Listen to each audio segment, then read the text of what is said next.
All right, guys, thank you for joining me today. I don't want to say guys, because what if there's girls? All right, everyone, thank you for joining me today.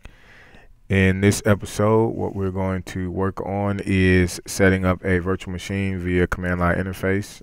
Of course, that's going to be through virt-install, and we want to connect to that guest via serial console. Why did I say console? I don't know, but serial console, and finish our installation of our operating system. So I ran into 3 issues with doing that, and in this episode we are going to run into those same issues. How about that? So let's go ahead and run the virt-install command, web srv1. So virt-install that tack in to provide the name of your and I guess it's called a domain, your host, your guest. Tack R for the amount of, somebody's calling my phone, don't mind the buzz.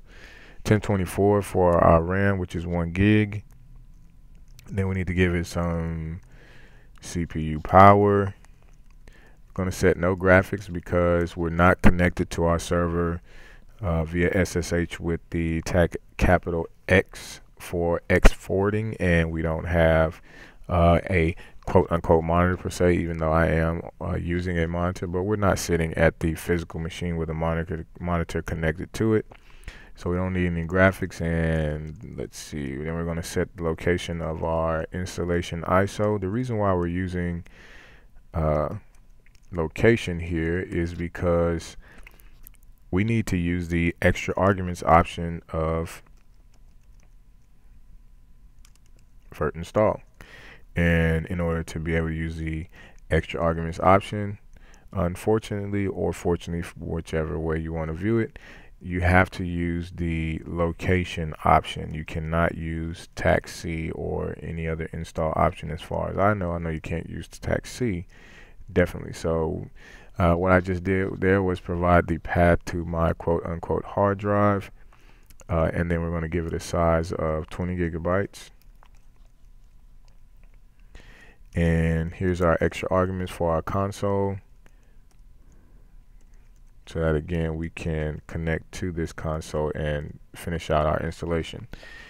Alright, so let's go ahead and press enter. And as you see, I got an error there. Here's the first of 3, and the error specifically is no option kernel in section images -x86 underscore 64, and it's trying to read this file tree info. All right, so basically within the ISO here, there's a file called .tree-info. If you want to know more about .tree-info, what it is, what it's for, what it does, you can look that up on Google. The problem that we're having here, though, is related to that file not having a option kernel in section images -x86 underscore 64. And basically, when you look that up, what I did was I mounted this ISO image. I'll go ahead and do that right now. You just want to do mount -tac-o loop, and then you want to provide the location of what you're mounting. All right, and then you want to provide the location of where you're mounting to. And I did the make dir command, show you guys that, and girls that. Make dir, and where dir am I making? All right, so I just did that first. Make dir /sent6-4x64-min, just named the same thing after my ISO here. All right, so I created that earlier, and maybe I shouldn't have, maybe I should have, but anyway, you should know how to make a directory. So make a directory that you're going to mount your ISO to. Go ahead and run this little mount -tac-o loop command, with first providing it the ISO that you're mounting, and then the place where you're mounting it to. All right, and then if we change into that sent, in my case, sent 6 blah blah blah directory, pardon my vernacular, we're just going to do a find type file name.tree info. As you can see, this is the name of the file dot. So don't forget the dot in the front right there, .tree info. All right, and it tells us that, hey, .tree info is in the directory that you're in. So let's do a vim.tree info, or you can do a pico or nano or gedit.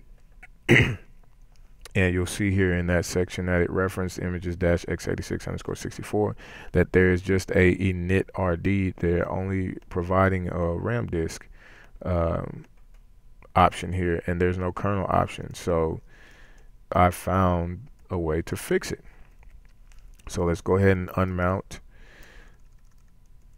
and you can run mount to, actually let's clear this up a little bit. You can run mount to see what you have mounted, and you'll see our ISOs right there.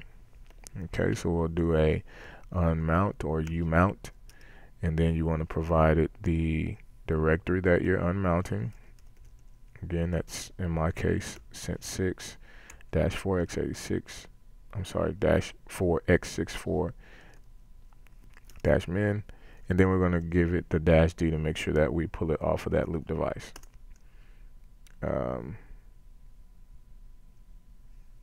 Alright, let's see.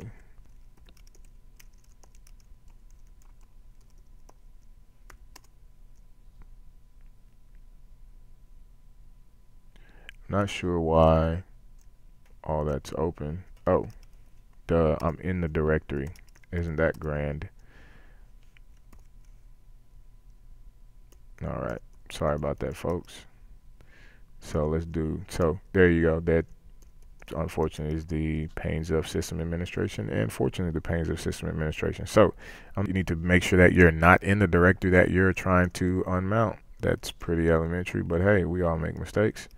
So you mount, then the directory you're trying to unmount, D, and there you go. It's out of there.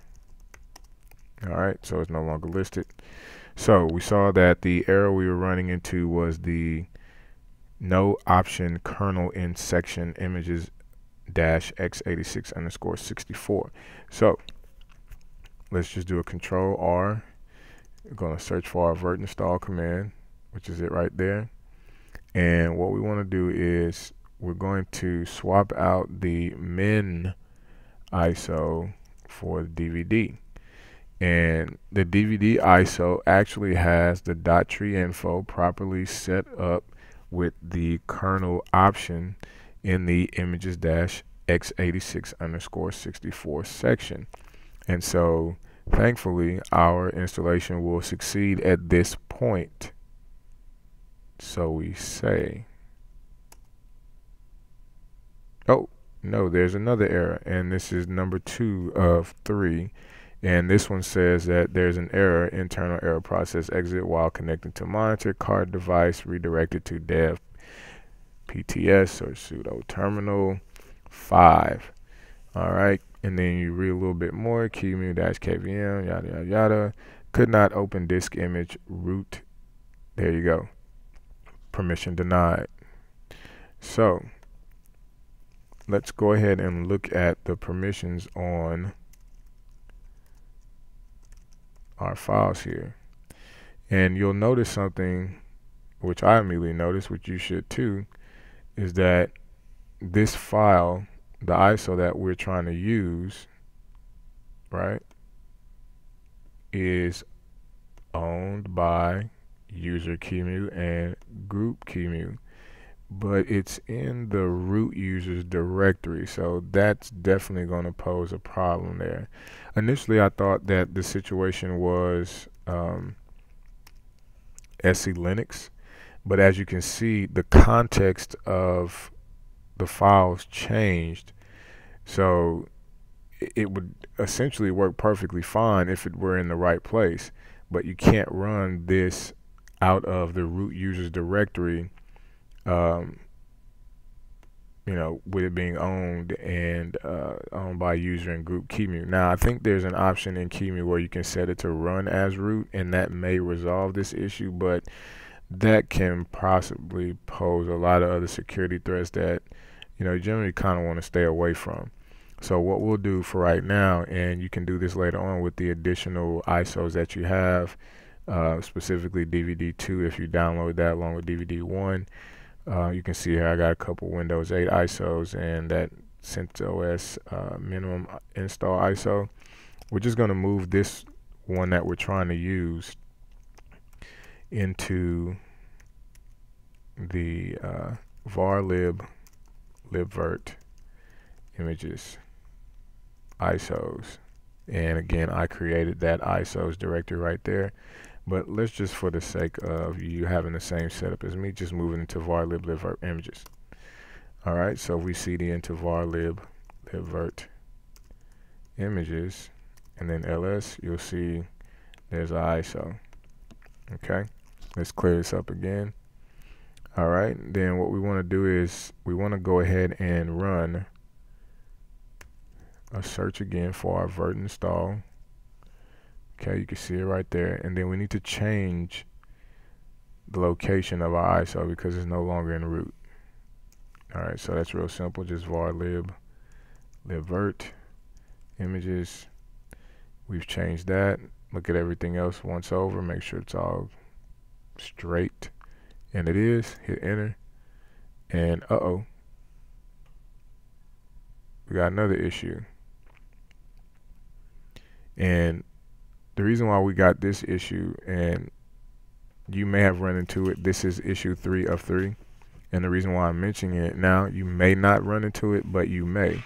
And the reason you may run into it is because of our error preparing install location. And you read the error a little bit more. Value error, mounting location failed. Invalid install location. Okay. And all that's the normal domain failed, so forth and so on. And don't get caught up in this Python stuff right here. What we really need to pay attention to is this right here, because this is where the issue happened. Could not find any free loop device. So me, being as smart as I am, I was really paying attention to this right here. You know, some not mounted is what stood out. I don't know if it's because of the space around it and it being, you know, kind of sticking out over here like a sore thumb. And I paid attention to that a little bit more, as well as value error mounting location. Didn't really even see that error at first. You know, kind of worked my way from the bottom up. I don't know if that's from troubleshooting emails all the time, whatever the case may be. But the real issue is right here. Mount could not find any free loop device. So Linux has this command called lo setup.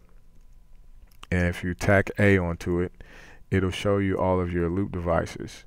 And my particular install, which I'm running CentOS 6.4 on this host machine, it only has 8 zero-indexed loop devices available.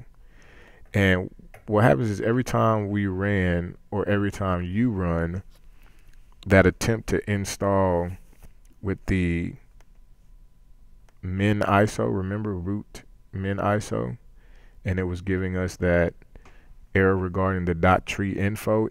Every time you run virt-install, it's mounting this image. Every single time it's mounting this ISO, I'm sorry, every single time. So what we need to do is we need to get these loop devices freed up.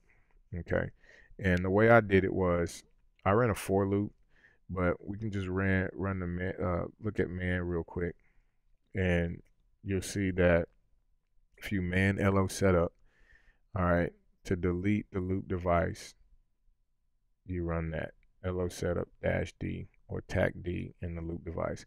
Don't be afraid. This is actually not going to delete the loop device itself in terms of, you know, it not being available anymore, whereby, you know, you would go down from 8 zero-index loop devices to, you know, 7, 6, 5, 4 for every time you do it.